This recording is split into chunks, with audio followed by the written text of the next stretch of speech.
Assalamualaikum warahmatullahi wabarakatuh. Bertemu lagi dengan saya Dr. Aji Pramudito, spesialis obstetri dan ginekologi.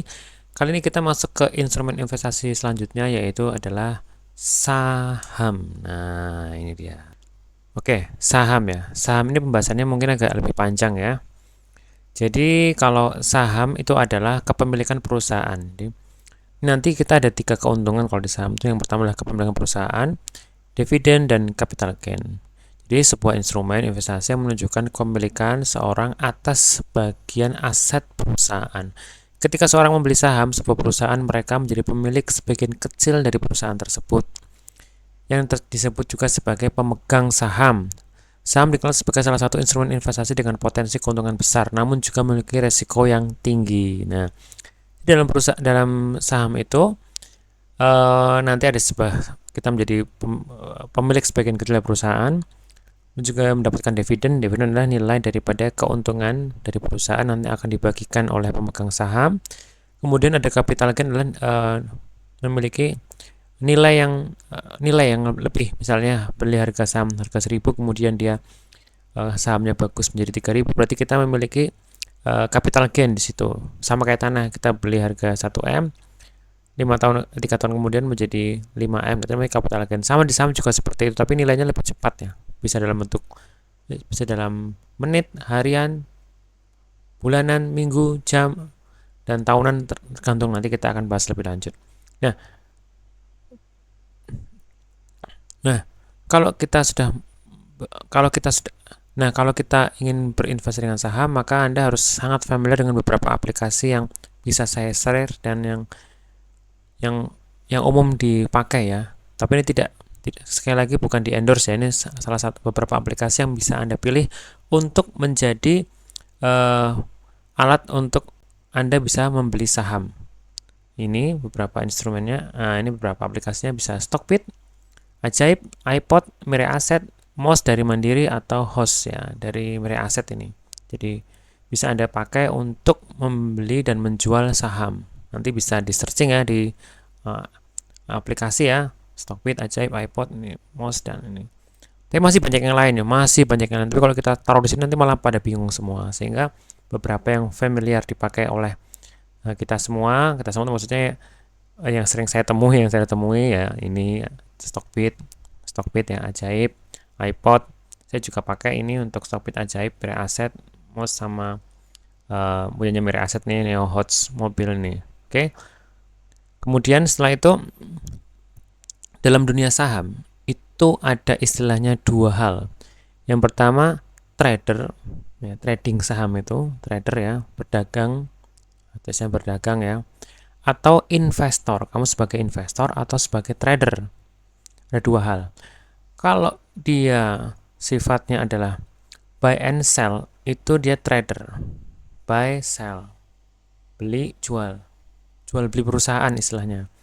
Saya beli saham bank A di harga 2.000, begitu dia naik 3.000 saya jual. Itu namanya trader.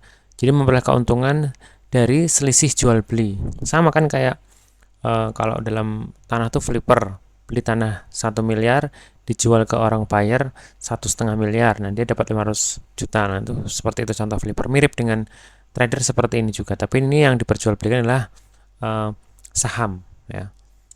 Nanti kita akan bahas lagi. Kemudian ada namanya investor. Investor itu jadi sama, masih kategori yang di saham juga, tapi dia itu sifatnya adalah buy, hold, capital gain, dan dividen. Mindsetnya sangat berbeda sekali ya, sangat berbeda sekali antara trader dengan investor, sangat berbeda. Kalau investor itu dia buy, membeli, hold, tidak dijual, disimpan terus, dan dia hidup dari dividen. Dan nanti kalau membutuhkan sesuatu yang urgent, dia jual dari capital gain-nya karena meningkat. Misalnya ya, contohnya, jadi dia membangun kekayaan dalam periode tertentu. Contohnya misalnya dia membeli saham bank A, harganya 500 perak dulu tahun berapa, nanti kita lihat ada chartnya. Tahun 2012 misalnya, harganya masih 500 perak. Kemudian setiap tahun bank itu memberikan dividen kepada pemegang saham X rupiah per saham. Nah, dia hidup dari hasil dividennya itu, pemberian dividen. Dia tidak jual sampai 2024, misalnya 2024, 2025, dia tidak jual saham itu. Jadi di hold. Mau naik, mau turun sahamnya, mau turun banget, mau naik banget juga nggak dijual. Jadi sistemnya dia hidup benar-benar dari apa namanya itu, dividen. Dividen itu adalah keuntungan dari perusahaan itu. Kalau ada keuntungan dia dapat kayak gitu. Jelas ya. Jadi sangat berbeda ya. Buy and sell, kalau trader itu bisa memegang sahamnya hanya bisa dalam hitungan menit, jam, ya, hari atau minggu atau bulan atau tahun. Tapi kalau investor itu lama, long term sekali, 1 tahun, 2 tahun, 5 tahun, bahkan 10 tahun, itu namanya investor. Oke. Kali ini kita akan membahas dulu saham sebagai ini, investor. Jadi buy, hold, capital gain, dan dividen. Jadi kita akan membangun kekayaan dalam periode tertentu, tahunan biasanya atau bulanan. Nah, di sini membangun kekayaan dalam waktu tertentu bisa tahunan, bahkan puluhan tahun juga bisa, seperti yang sudah jelaskan tadi. Mengevaluasi faktor yang berkontribusi terhadap pertumbuhan dan keberlanjutan perusahaan. Jadi kalau sebagai investor itu harus benar-benar memahami keuangan dan juga bisa membaca keuangan perusahaan yang mau dibeli sahamnya itu. Dan berusaha hidup dari dividen dan mempersiapkan capital gain di saat pensiun. Jadi bisa aja nanti jualnya pada saat mau pensiun. Bisa nggak dijual, bisa dijual pada saat pensiun, tergantung kondisi. Intinya buy, hold, beli dan disimpan dengan analisa yang tepat ya. Nah, sekarang bagaimana cara memulainya, cara memilih sahamnya, dan berapa modal awalnya. Nah, ini yang harus dipelajari sebagai investor. Mungkin beberapa slide ini akan lebih mendalami tentang cara membaca laporan keuangan suatu perusahaan. Ya, jadi sebagai investor ya harus memahami ini. Kalau tidak mau sebagai investor ya kemudian asal membeli saham, ya tentunya bisa aja nanti boncos, turun malah sahamnya, ya kita rugi. Ya kan, sama kayak kita misalnya mau beli tanah nih. Karena kita nggak menganalisa lokasinya, kemudian ada banjir nggak di situ, kemudian kita percaya terhadap apa namanya orang yang jualan, ini bagus tanah ini, oh ini, kita nggak nanya lingkungan sekitar situ apakah ada banjir, apa lokasinya bagus enggak, ada akses jalan enggak. Nah, kita akhirnya blind langsung beli tanah itu. Nah, ternyata jauh dari perkotaan, sering banjir, tanahnya apa, airnya susah. Nah, akhirnya mau dijual lagi rungkat. Paham ya? Sama dengan ini. Kita juga harus pintar bagaimana cara memilih saham yang baik yang bisa kita jadikan untuk long term, jangka panjang ya. Nah, bagaimana cara memulainya? Ya, cara memulainya. Satu, kalau Anda sudah mau masuk ke saham itu high risk, high return ya, sehingga yang harus benar-benar dirubah adalah merubah mindset lagi, rubahlah mindsetnya. Seorang investor saham membutuhkan mindset yang tepat untuk mencapai kesuksesan jangka panjang di pasar saham. Ingat ya, jangka panjang kita mikirnya. Berpikir jangka panjang, tidak 1 minggu, 2 minggu, 1 bulan, 1 tahun, tidak ya, tapi berpikir panjang, tahunan. Fokusnya adalah pada fundamental, bukan fluktuasi harga. Jadi fundamental perusahaan. Kalau udah perusahaannya bagus, kita beli, merem, tutup mata, 10 tahun lagi dia berkembang. Nah, itu namanya fokus pada fundamental, bukan fluktuasi harga. Memiliki manajemen risiko, disiplin dan emosinya terkontrol. Pendidikan dan pengetahuan ya. Nanti kita akan mendalam di pendidikan pengetahuan. Emosi dan disiplin dan emosi maksudnya apa? Ketika kita beli di puncak, tapi kita yakin dia akan naik di sini, tapi kita beli di sini misalnya. Ternyata dia turun sampai 10%. Nah, kita biasanya kalau emosi nggak terkontrol kita jual, padahal dia bentar lagi mau naik. Misalnya gitu. Contoh seperti itu. Nah, itu disiplin dan emosi yang terkontrol. Nanti kita jelaskan di slide selanjutnya. Nah, konsistensi dan komitmen, tidak terbawa arus pasar, ketidakpastian juga harus tahu, bersikap realistis ya, dan kesiapan untuk kehilangan. Memang yang dipakai ini adalah uang dingin. Maka tadi kita bagi menggunakan alokasi aset adalah uang dingin. Uang dingin adalah uang yang kalau misalnya hilang kita sudah siap. Sama dengan kita misalnya berbisnis. Tadi alokasi aset ada ya, misalnya kita bisnis kafe atau misalnya. Ketika kita bisnis kafe, di hari pertama buka itu sebenarnya kita sudah minus, sudah rugi. Nah, kalau misalnya ternyata kafenya nggak laku, rugi nggak uangnya? Rugi. Sama, siap hilang berarti kan. Sama ini di dalam dunia seperti ini kita harus siap untuk bisa hilang dalam investasi, dalam bisnis dan sebagainya. Cuman kita bagaimana cara meminimalis kemungkinan itu. Semua coverage juga sama, bikin klinik juga sama. Kalau kliniknya ternyata nggak laku, nggak ada yang datang, ya sama aja kan, langsung drop. Cuman kalau ini enaknya kita bisa menilai, oh bisa langsung kita jual. Tapi kalau klinik ataupun kafe tanahnya nggak bisa kita jual, lama jual. Tapi kalau ini bisa langsung kita jual dengan dan tahu berapa minusnya gitu, istilahnya gitu. Tapi jangan sampai lah ya. Makanya kita akan belajar bersama-sama di saham ini. Yang pertama, sudah bisa merubah mindset ini semua, sudah bisa realistis ya, tidak emosional, tidak terbawa arus pasar dan komitmen, sudah membeli tiap bulan rutin membeli dan sebagainya. Setelah itu ya Anda harus daftar aplikasi ya jual beli saham. Tadi sudah saya bahas ya, ada Stockbit, Ajaib, iPod, Mera Aset, dan Most. Bisa menggunakan kode referral yang sudah saya sebutkan tadi ya.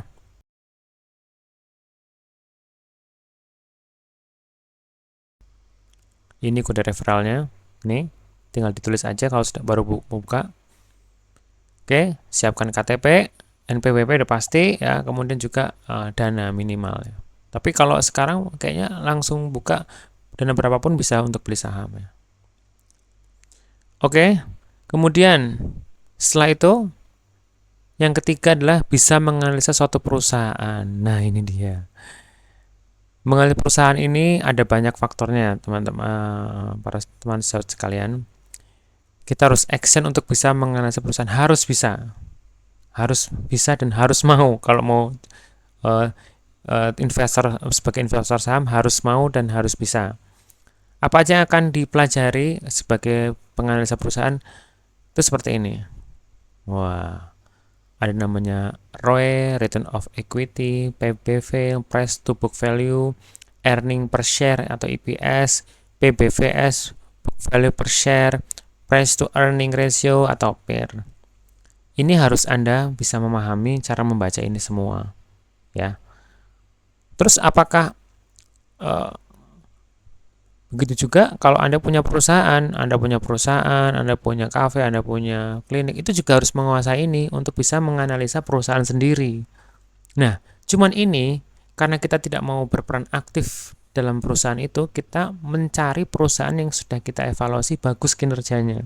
Menggunakan rasio-rasio ini cocok dengan kita beli sahamnya, kita tinggal biarkan timnya sana, misalnya Bank A bagus nih kayaknya, ROE-nya bagus, PBV bagus, semuanya bagus, ya udah kita kasih kita masukkan dana kita yang bekerja ya manajemen bank tersebut, contohnya seperti itu. Sehingga apa? Dia akan bekerja dan menghasilkan keuntungan perusahaan, dan untung perusahaannya akan dibagikan ke kita. Seperti itu ya. Punya perusahaan sendiri pun juga harus bisa menguasai ini juga. Maka itu disarankan belajar dulu tentang ini atau punya perusahaan yang kecil dulu untuk bisa mengevaluasi seperti ini. Nah, selanjutnya kita akan bahas yang pertama adalah ROE atau Return on Equity. Jadi Return on Equity itu apa sih? Adalah rasio keuangan yang mengukur kemampuan perusahaan menghasilkan laba dari modal ekuitas pemegang saham. Rasio keuangan yang mengukur kemampuan perusahaan untuk menghasilkan laba dari modal ekuitas pemegang saham. Syaratnya apa? Keterangan singkatnya adalah rumusnya, ada rumusnya ini. ROE itu laba bersih dari perusahaan dibagi ekuitas dikali 100%. Fungsinya untuk mengukur seberapa efisien perusahaan dalam menggunakan modal ekuitas untuk menghasilkan laba. Interpretasinya, ya, jika ROE-nya tinggi, menandakan perusahaan efisien dalam menghasilkan keuntungan dari modal yang dimiliki. Kalau ROE-nya rendah, bisa menandakan manajemen modal yang kurang efisien. Maka dari itu, relevansi sebagai investor, kita masuk ke rangkuman aja ya, kita nggak bicara secara sedetail mungkin, tapi kita akan coba untuk biar ada insight aja. ROE yang tinggi dan konsisten menunjukkan kinerja manajemen yang baik dan potensi pertumbuhan yang positif. Sehingga, contohnya, jika ROE satu perusahaan adalah 15%, artinya setiap 1 rupiah modal ekuitas menghasilkan 0,15 keuntungan. Jadi cari perusahaan yang ROE-nya tinggi, biasanya disertakan dalam laporan tahunan atau laporan kuartal perusahaan ya, khususnya dalam bagian analisis keuangan. Laporan keuangan dapat diunduh dari situs resmi atau RTA Bisnis, Stockbit, atau investing.com. Jadi, kalau perusahaan sudah IPO atau sudah masuk ke bursa saham, itu kita sebagai investor itu bisa melihat ROE-nya berapa, PBV-nya berapa. Itu bisa kita lihat, dan di aplikasi yang saya sudah sebutkan tadi juga bisa kelihatan. Jadi Anda nggak perlu ngitung ini. Ya, jadi kita memang di video ini kita tidak menjelaskan secara detail, tapi Anda cukup melihat ROE-nya. Oh, perusahaan ini ROE-nya tinggi nggak ya? ROE-nya rendah nggak ya? Itu ada sudah di aplikasi sudah disodorkan. Kinerja-kinerja perusahaan yang Anda klik, nanti lihat ROE-nya berapa. ROE tahun ini berapa? Trennya ROE-nya bagaimana? Kalau ROE-nya tinggi terus, ya itu mesti menjadi pertimbangan Anda untuk mulai mengincar perusahaan itu. Gitu loh. Nanti nggak usah dihitung itu laba bersih rumus kayak gitu, tinggal dilihat aja di aplikasi ROE-nya berapa perusahaan ini. Jelas ya? Kamu nanti masukin tabel ROE-nya segini, gitu, bagus.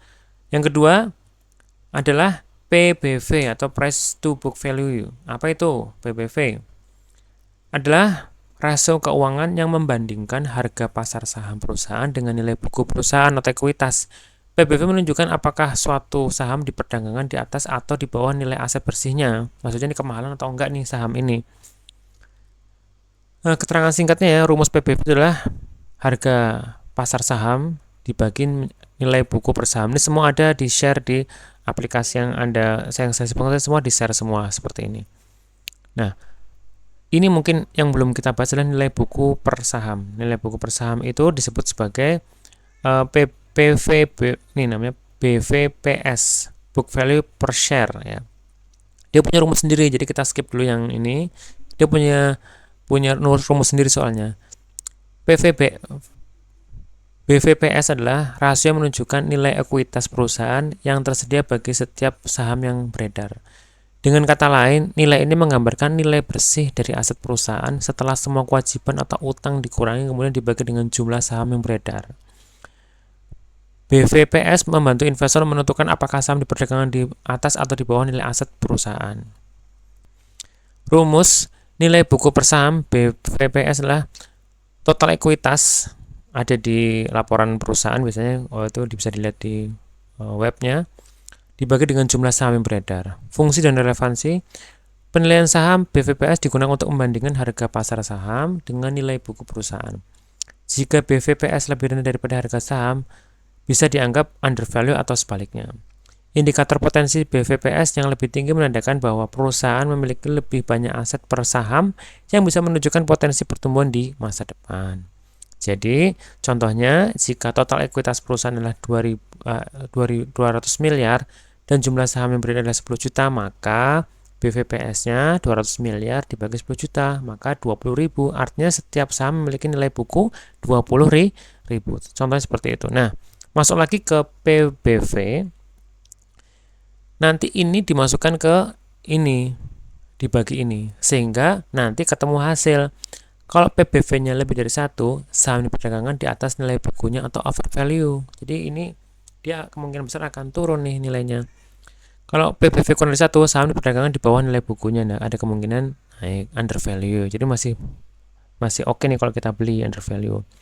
Nah, relevansi bagi investor, PBV membantu menilai apakah harga saham sudah mencerminkan nilai sebenarnya berdasarkan aset yang dimiliki perusahaan. Karena kalau undervalue tentunya dia akan mengikuti sampai ke yang nilai aslinya. Tapi kalau sudah tinggi overvalue, jadi akan menyesuaikan ke nilai aset yang sebenarnya dimiliki. Paham maksudnya ya itu ya. Nah, contohnya jika PBV sama dengan 0,8 berarti saham diperdagangkan di bawah nilai aset bersih perusahaan yang bisa menjadi peluang bagi investor untuk membeli. Nah, karena di bawah 1 masih kurang nih, sehingga kita beli aja deh. Kita nanti kita tunggu, kalau dia kinerjanya bagus, berarti kan dia masih kemungkinan akan naik gitu. Contohnya seperti itu. Oke, sudah ada gambaran ya PBV. Sekarang kita masuk ke EPS ya, atau earning per share. Adalah suatu rasio keuangan yang menunjukkan laba bersih yang dihasilkan perusahaan untuk setiap saham yang beredar. EPS mengukur profitabilitas perusahaan dengan sangat penting bagi investor untuk mengetahui apakah banyak laba yang didapat dari setiap saham yang dimiliki. Nah, keterangan singkatnya, rumus EPS adalah laba bersih dibagi dengan jumlah saham yang beredar. Kalau mau ngitung ya ini ya. Fungsinya untuk mengukur profitabilitas perusahaan per saham. Membantu investor membandingkan kinerja perusahaan dan menentukan nilai investasi. Interpretasinya gini. Jika EPS tinggi, menunjukkan perusahaan menghasilkan laba besar per sahamnya, biasanya menarik bagi investor nih. Kalau EPS rendah, mungkin menunjukkan laba yang kecil atau bahkan kerugian. Langsung ke contohnya aja ya. Jika perusahaan memiliki laba bersih 50 miliar dan jumlah saham yang beredar adalah 10 juta, maka EPS-nya adalah 50 miliar dibagi 10 juta sama dengan 5.000. Artinya perusahaan menghasilkan 5.000 per saham dengan periode tertentu, dan semakin tinggi kinerja keuangan perusahaan semakin bagus. Nah, kalau dia menghasilkan 5.000 berarti kalau kita punya banyak lembar saham tentunya kita mendapatkan keuntungan yang lebih besar. Jadi sangat menarik buat investor biasanya itu. Selanjutnya kita akan membahas tentang PER. Price to earning ratio adalah suatu keuangan yang membandingkan harga pasar saham dengan perusahaan laba per saham atau EPS. Rasio ini digunakan untuk mengevaluasi apakah harga saham suatu perusahaan tertentu mahal atau murah dibandingkan dengan kinerjanya dalam menghasilkan laba. Atau mengukur seberapa mahal atau murah harga saham dibandingkan dengan laba yang dihasilkan perusahaan. Nah, keterangan singkatnya, rumusnya itu adalah PER harga saham dibagi EPS. Ya. Fungsinya untuk mengukur berapa kali investor bersedia membayar untuk setiap unit laba yang dihasilkan oleh perusahaan. PER yang tinggi dapat menunjukkan bahwa pasar memiliki ekspektasi pertumbuhan yang tinggi terhadap perusahaan, namun bisa juga menandakan bahwa saham overvalue. Interpretasinya aja langsung ya. Kalau PER-nya tinggi, investor membayar lebih mahal untuk sahamnya. Biasanya karena ekspektasi pertumbuhan yang tinggi. Jadi kalau wah ini kayaknya masih bisa naik nih, kita beli deh gitu. Tapi high risk ya. Kalau PER-nya rendah menunjukkan saham undervalue atau ekspektasi pertumbuhan yang lebih rendah daripada pasar. Nah, contohnya jika saham 10.000 misalnya dengan EPS-nya 500, maka PER-nya 10.000 dibagi 500 ada 20. Artinya investor bersedia membayar 20 kali lipat dari laba per saham yang dihasilkan oleh perusahaan tersebut. Rasio harga saham per laba bersih perusahaan menunjukkan seberapa cepat balik modalnya. Contoh, jika harga saham 1.000 dan EPS-nya dalam 1 tahun 100, tidak berkembang hanya 100 terus tiap tahun, maka EPS-nya adalah 1.000 dibagi 100 sama dengan 10 tahun, baru balik modal. Tapi jika EPS-nya bertambah, maka balik modalnya kurang lebih dari 1 tahun. Menurut Peter Lynch, jika PER suatu perusahaan 10 kali, maka saham tersebut EPS-nya minimal 10% per tahun. Ya, ini berdasarkan buku Peter Lynch itu ya. Jadi intinya kalau 10 kali, nanti kan bisa lihat di aplikasi PER-nya 10, maka dia dalam 1 tahun itu dia return-nya 10% minimal. Seperti itulah. Kan tadi kan di slide awal juga kita mencari yang saham yang kita mencari alat investasi yang memiliki return di atas 10% kan. Selanjutnya, nah gimana, sudah pusing? Nah, prinsipnya kita tidak perlu mendalam tentang yang tadi disebutkan ya, antara ROE, PBV, EPV, dan PER, tapi kita mencari tahu kalau ROE-nya ini bagaimana, PBV naik, EPS ini, kita hanya menganalisa yang sudah ada saja, sudah ada di aplikasi, sudah ada semua. Anda tinggal melihat dan menganalisa secara permukaan. Kalau mau dalam banget ya bisa, tapi itu kan sangat detail dan sangat lama kalau dibahas di video ini. Ini saya ambil kesimpulan aja bahwa ROE, PBV, IPS, dan PER adalah rasio-rasio penting yang saling berkaitan. Jadi nggak bisa sendiri-sendiri nih.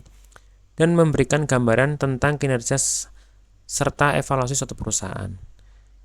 Jadi tadi sudah dibahas semua ya, ada ROE, apa itu ROE? Semua ya, jadi ROE apa itu ROE? Mengukur seberapa efisien perusahaan menghasilkan laba dan ekuitas pemegang saham, dari ekuitas pemegang saham. Semakin tinggi ROE, semakin efektif perusahaan dalam menggunakan modal untuk menghasilkan laba yang menarik bagi investor. Tuh. Kemudian yang kedua, kita lihat lagi. Setelah ROE-nya oke nih, saya ROE-nya oke nih, perusahaan A, saya oke-nya. Kita lihat PBV-nya. PBV membandingkan harga pasar saham dengan nilai buku per saham atau aset bersih per sahamnya. PBV dan ROE sering dikaitkan. Perusahaan dengan ROE tinggi biasanya dianggap lebih menguntungkan, sehingga investor mungkin bersedia membayar PBV yang lebih tinggi untuk saham tersebut karena prospek pertumbuhan dan profitabilitas dari perusahaannya itu. Kemudian EPS, ya. EPS mengukur laba bersih perusahaan yang dihasilkan untuk setiap saham yang beredar. Jika ROE-nya tinggi, ya ROE-nya tinggi, Artinya perusahaan menghasilkan laba tinggi dari ekuitas, dan ini bisa tercermin dalam EPS yang tinggi juga. Semakin besar EPS, semakin tinggi laba per saham yang bisa mendorong harga saham naik terus. Nah, kemudian PER atau price to earning ratio. PER membandingkan harga saham dengan EPS. ROE dan EPS mempengaruhi PER. Jika EPS tinggi karena perusahaan menghasilkan banyak laba, maka PER bisa menjadi lebih rendah, yang menunjukkan saham undervalue, atau tetap tinggi jika pasar memiliki ekspektasi pertumbuhan yang tinggi. Ya.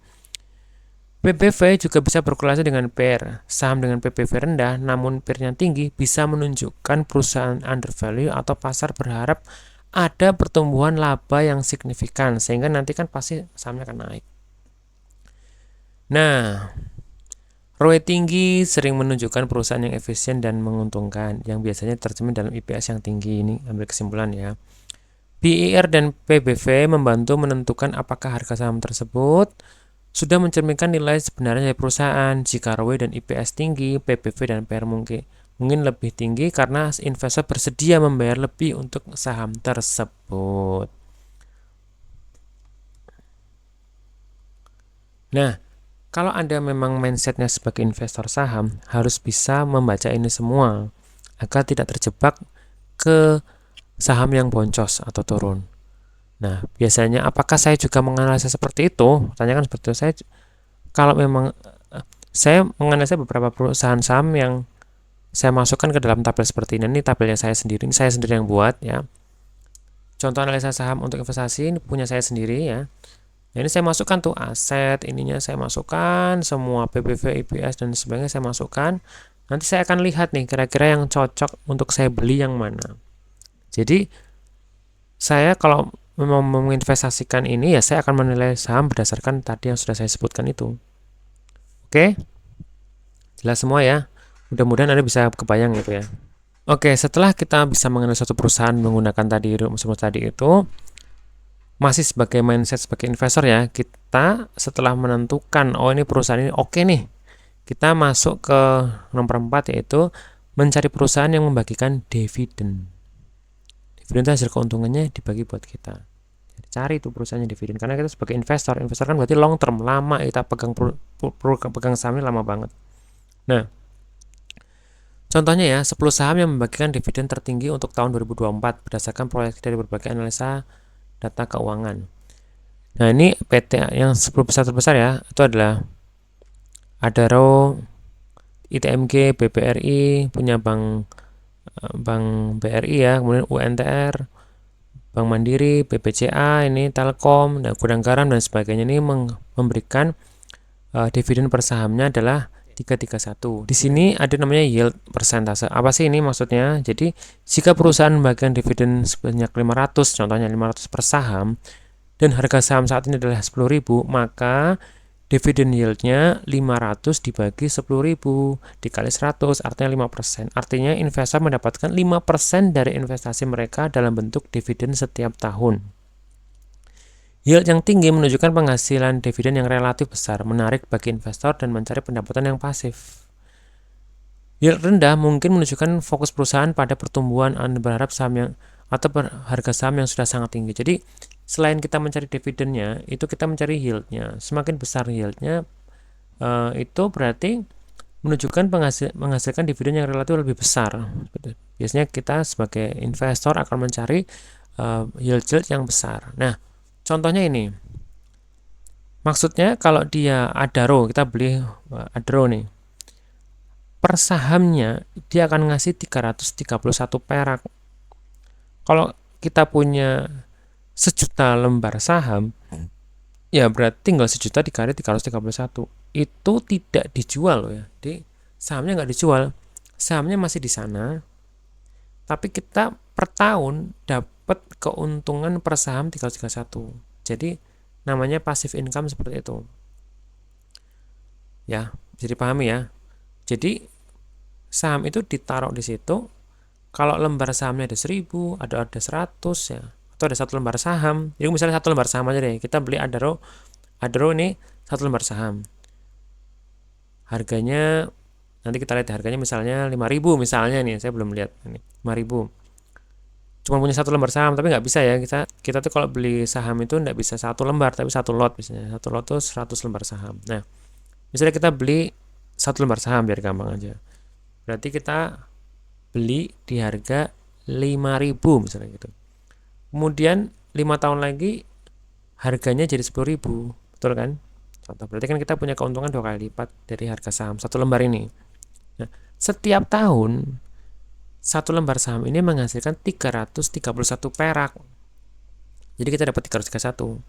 Tahun depan dapat 331. Tapi beda-beda, biasanya tiap tahun tuh beda-beda, tergantung keuntungannya berapa, tergantung tadi yang sudah kita sebutkan, rumus-rumus tadi itu. Nah, jadi kita nggak jual sahamnya, tapi kita dapat dividen keuntungan dari tiap lembar sahamnya 331. Kalau punya 100 punya 1000, berarti ya 1000 kali 331. Nah, gitu loh. Setiap tahun kita dapat seperti itu. Nanti kita bahas di detail di video-video selanjutnya. Oke. Nah, dari sini sudah paham ya. Ini adalah pengalinya dari jumlah tiap lembar saham. Kemudian kita masuk ke contoh Bank Mandiri, PMRI ini ya. Contoh ini ya. Kalau Anda dulu tahun 17 November tahun 2008 beli sampai Mandiri, itu harganya 458 per lembar saham. Ya. 2008 ya. 458. Kalau sudah mengenal seperti ini dari tahun lama mungkin menyenangkan nih. Nah, kalau Anda beli kemudian Anda tidak jual bertahun-tahun. Nah, 2015 Anda harganya dari 458 menjadi 1.800 per lembar saham. Luar biasa meningkatnya kan, banyak meningkatnya nih. Hampir 4 kali lipat. Jadi 4 kali berarti kan 400% ya, banyak sekali untuk peningkatannya. Betul nggak? Terus nggak dijual lagi sama dia sampai ke tahun 2020 karena ada COVID waktu itu ya. Nah, ini maksudnya. Kalau dia jualnya di sini berarti sekitar 2018, dia mungkin dapat kena harga 5.000. Besar banget loh. Modalnya 400 perak menjadi 5.800. Tapi kena COVID. Pas 2019 kan ada COVID. Turun nih sahamnya. Jeret menyentuh di angka 1.800 lagi. Kalau dia tidak kuat mentalnya, ya tadi saya bilang mindsetnya kurang bagus, dia jual. Lah kalau investor tidak dijual karena dia long term sekali, sehingga tetap biasa aja karena kita mengejar dividen keuntungan per lembar sahamnya. Nah, sampailah di tahun 2024 nih, sekarang harganya sudah sampai menyentuh 7.000. Modal 400 perak, sekarang harganya 7.000. Berapa kali lipat itu? Bayangkan kalau Anda beli 1 juta lembar saham dikali 400 perak, sekarang harganya sudah 7.075. Berapa ratus kali lipat, berapa ribu kali lipat malahan itu keuntungannya. Itulah namanya investasi dari saham. Kalau nemu di tahun 2008. Sayangan kan kita sudah di area ini sekarang 2024 ya. Itu kalau kita mau dari capital gain. Sekarang Pantai Indah Kapuk, apakah harus bank? Nggak mesti juga. Kita bisa menggunakan contohnya Pani atau Pantai Indah Kapuk 2 ini. Pantai Indah Kapuk nggak usah lama-lama.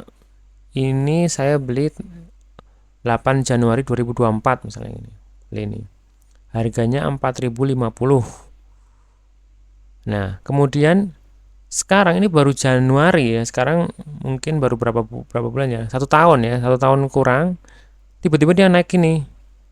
Naik 250% kenaikannya. Nah, ini contoh punya saya sendiri nih ya.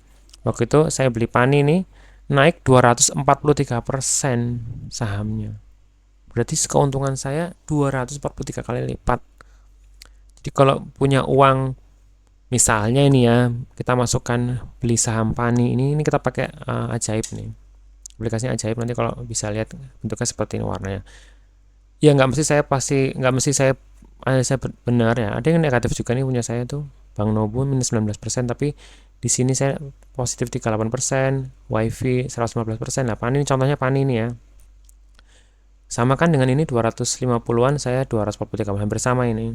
Ya, karena memang saya beli untuk contoh ini ya. Nah, jadi kalau kita punya uang 100 juta, misalnya kita beli pani 100 juta, ya, berarti sekarang jadi 250 juta. Nah, gitu loh gampangannya gitu, dalam setahun. Berarti naiknya berapa persen itu? Hampir 250 kali persen, jadi 250% kenaikannya. Padahal tadi kita targetnya return berapa? 10% aja kan? Nah ini 250. Berarti kalau kita bisa menganalisa saham sebagai investor, itu returnnya sangat tinggi sekali. Itulah kenapa saham disebut sebagai high return, high risk. Tapi kalau kita salah menganalisa ya, nah ini seperti ini, yang ini saya juga kasih contoh yang saya salah analisa, minusnya 19%. Tapi lainnya di atas gede-gede yang posnya gede. Jadi ini seperti ya sudah, orang tidak pasti bisa 100% tepat bener semua gitu, enggak ya. Kadang kita ada juga bisa salah analisa, tapi yang udah terbackup sama yang tiga ini kan udah sangat-sangat lebih dari cukup ini backupannya ini. Oke ya, itu contoh kita kalau mau capital capital gain sebagai investor nih, capital gain. Nah, masih dari hidup dari dividen, contohnya ini biar ada gambaran ya. Selain dari capital gain sudah tinggi banget, kita sekarang mau dari dividen gimana nih dok maksudnya? Oke, sekarang kita coba hidup dari dividen. Masih ingat dengan slide presentasi alokasi aset ini dengan gaji 8 juta di video-video sebelumnya? Misalnya gaji 8 juta tadi, kita sudah hitung-hitung nih untuk amal segini, untuk hidup sehari-hari segini, 10% untuk senang-senang dan harus habiskan 800 ribu, sehingga totalnya adalah 3,4 juta. Betul ya? Kita anggap 4 juta lah per bulan. Maka dalam setahun ya, berarti 4 juta ini 3,4 kita naikkan 4 juta, 4 juta ini dikali 12 sehingga misalkan menghasilkan 48 juta per tahun. Nah, apabila kita memilih saham BMRI, Bank Mandiri, yang cenderung stabil pemberian dividennya sekitar Rp260 per lembar saham, maka dibutuhkan 184.616 lembar saham. Dan saat ini harga per lembar saham adalah 7.075 per lembar saham. Sehingga total biayanya adalah 7.075 dikali 184.666. Sehingga untuk memiliki 4 juta per bulan, kita harus punya saham BMRI kalau mau beli tahun ini adalah 1,3 miliar. Jelas ya? Itu nggak kita jual, nggak kita apa-apakan, Bank Mandiri ini akan menghasilkan kita 48 juta per tahun dengan uang 1,3 miliar. Bisa dipahami maksudnya? Jadi kalau kita beli Bank Mandiri ini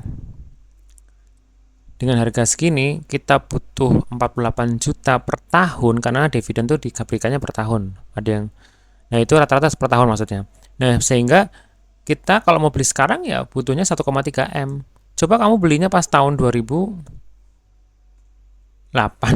Berarti kan tinggal 184.616-nya dikali 400 perak. Tentunya nggak sampai 1,3 miliar. Berapa coba ya?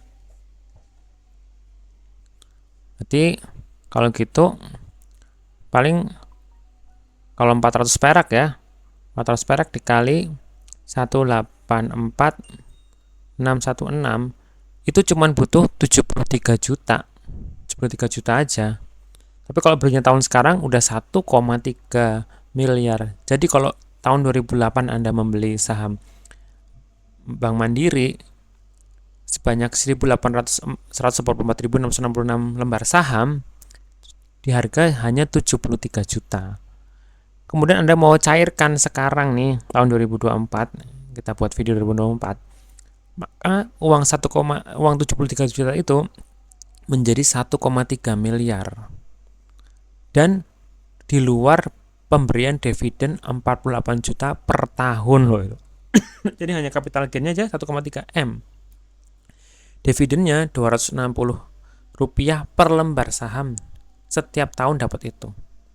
Luar biasa bukan saham? Itulah tadi hidup dari dividen, cara menghitungnya seperti itu. Jadi tetapkan dulu kebutuhan sehari-harinya agar kita bisa hidup dari dividen. Seperti itu kira-kira. Jelas ya, jadi itu namanya dividen. Jadi kalau mau lihat seperti ini chartnya, enak nih kalau kita ketemu di tahun 2008 ya. Tapi jangan khawatir dan jangan berkecil hati. Kalau kita nggak mulai dari sekarang ya tentunya kita akan selalu ketinggalan nanti. Makanya harus bisa menguasai untuk yang tadi analisa keuangan perusahaan itu. Kita bisa juga lihat chart-chart bank lain, ada bank BRI, bank BCA, chartnya juga banyak tuh. Cuman saya nggak bisa lebih perdalam di sini, nanti ke analisa yang lain. Sekarang kita masih di saham sebagai investing, sebagai contoh bank BCA ya, tahun 2020 dan 2024. Satu lembar bank BCA itu 4.320 tahun 2020, kita nggak usah kejauhan sampai 2008 ya, kita dekat-dekat aja. Satu lembar saham BCA tahun 2020 4.320. Kalau kita beli satu lot berarti ada 100 lembar saham. Jadi kalau kita beli saham itu nggak bisa satu gitu, tapi belinya minimal satu lot atau 100.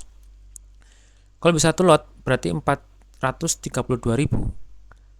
Tapi masa kamu beli 432.000, beli 10 lot. Nah, 10 lot misalnya 4.320. Jadi 10 lot, saya beli 10 lot nih di aplikasi itu. Dapat 4 juta, harganya berarti totalnya 4.320.000. Nah, kita diamkan selama 4 tahun. 2024 nih sekarang posisinya. Satu lembarnya sekarang BCA adalah 10.700. Berarti satu lotnya sekarang dijual adalah 1.070.000. Betul ya? Kalau 10 lot yang dulunya 4.320 menjadi 10.700.000. Ditambah 4 kali dividen, setiap tahun kan menghasilkan laba untuk kita. Labanya adalah 200 perak per lembar saham. Jadi 200 perak dikali 1000 ya, kalau 10 lot sih. Satu lot kan 100 kali 1000 dikali 4 tahun, dapat 800.000 selama 4 tahun. Jadi profit kita adalah kalau mau dijual ya. Saya nggak mau megang BCA lagi, saya mau megang yang profitnya lebih tinggi misalnya gitu, misalnya ya. Maka dijual nih, itu selisihnya adalah ditambah dividen, itu kita sudah untung 7.180.000 atau naik 60% dari tahun 2020. Itu kalau kita punya uang 4.300.000 udah dapat 7 juta. Tuh, gede kan? Baru cuma 4 tahun. Itulah saham sebagai investing. Nah, gimana? Sudah jelas semuanya tentang saham sebagai investing? Nanti kita akan ketemu lagi di video selanjutnya, yaitu saham sebagai trading. Jadi tadi kan dijelaskan kalau investing kan buy, hold, dividend, dan capital gain, betul ya? Kalau trading ini sifatnya buy and sell, buy and sell, buy and sell. Oke? Kita akan ketemu lagi di video selanjutnya. Terima kasih. Sekian dari saya. Wassalamualaikum warahmatullahi wabarakatuh.